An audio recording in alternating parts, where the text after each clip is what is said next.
இருக்கிற நிலைமையை பேசுறது வேற, தேவைப்படுகிற எதிர்காலத்தை பேசுவது வேற. சில உதாரணங்களை சொல்ற பாருங்க. ஒன்னு தேவன். தேவன் யாரு? பூமியானது ஒழுங்கின்மையும் வெறுமையும் இருளுமாக இருந்தது. பூமி எப்படி இருந்துச்சு? ஒழுங்கின்மை, வெறுமை, இருள். நம்ம வீட்டில் கூட ஒழுங்கின்மை, வெறுமை, இருள் இருக்குல்ல. அடுத்த வசனம் சொல்லுது, தேவன் எவ்வளவு ஒழுங்கின்மையா இருந்ததுன்னு பேசல, எவ்வளவு இருள் இருந்ததுன்னு பேசல, எவ்வளவு வெறுமை இருந்ததுன்னு பேசல. மூணாவது வசனத்துல பேசுறாரு, வெளிச்சம் உண்டாக கடவுது. என்ன இருக்குன்னு பேசல, என்ன வேண்டும்ன்றத பேசினார். எவ்வளவு பெரிய வித்தியாசம் தெரியுமா? அது என்ன இருக்கு? ஒழுங்கின்மை இருக்கு, வெறுமை இருக்கு, இருள் இருக்கு. ஆனா ஆண்டவர் மூணாவது வசனத்துல பேசுறாரு, என்ன வேண்டும், வெளிச்சம் உண்டாக கடவுது. இப்படிதான் கடவுள் உங்களை என்னை படைச்சிருக்கிறாரு. என்ன இருக்குதோ அதை பேச தேவையில்லை. இருக்குது, புரியுதா இல்லையா? இருக்குது, பார்த்தாலே தெரியுது. வெறுமை இருக்குது, ஒழுங்கினம் இருக்குது, இருள் இருக்குது.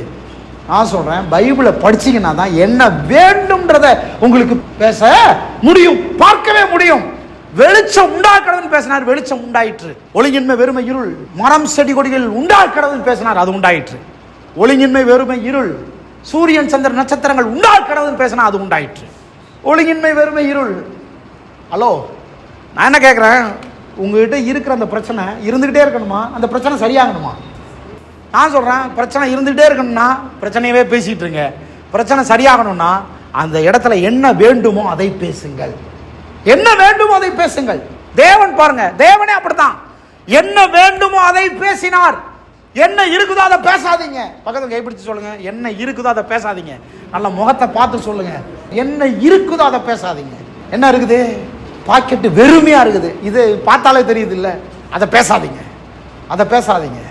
பணமே வான்னு பேசுங்க. இயேசுவின் நாமத்துல செல்வம் உண்டாக கடவுதுன்னு பேசுங்க. சுகம் உண்டாக கடவுதுன்னு பேசுங்க. ஆசீர்வாதம் உண்டாக கடவுதுன்னு பேசுங்க.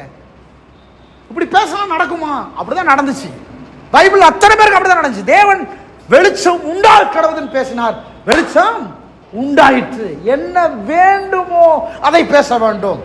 என்ன வேண்டும்? மனுஷ தயவு உண்டாக கடவுது, நன்மைகள் உண்டாக கடவுது, சுகம் உண்டாக, இதைத்தான் பேசணும். நீங்க இருக்கிறதே பேசிக்கிட்டு இருந்தீங்கன்னா பிரச்சனை அதிகமாகிட்டே இருக்கும்.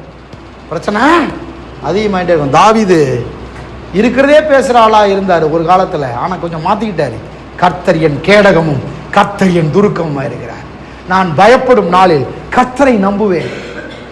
என் ஆத்துமா கர்த்தரையே நம்பி இருக்கும். பேச்ச மாறி போச்சு தாவீதுக்கு.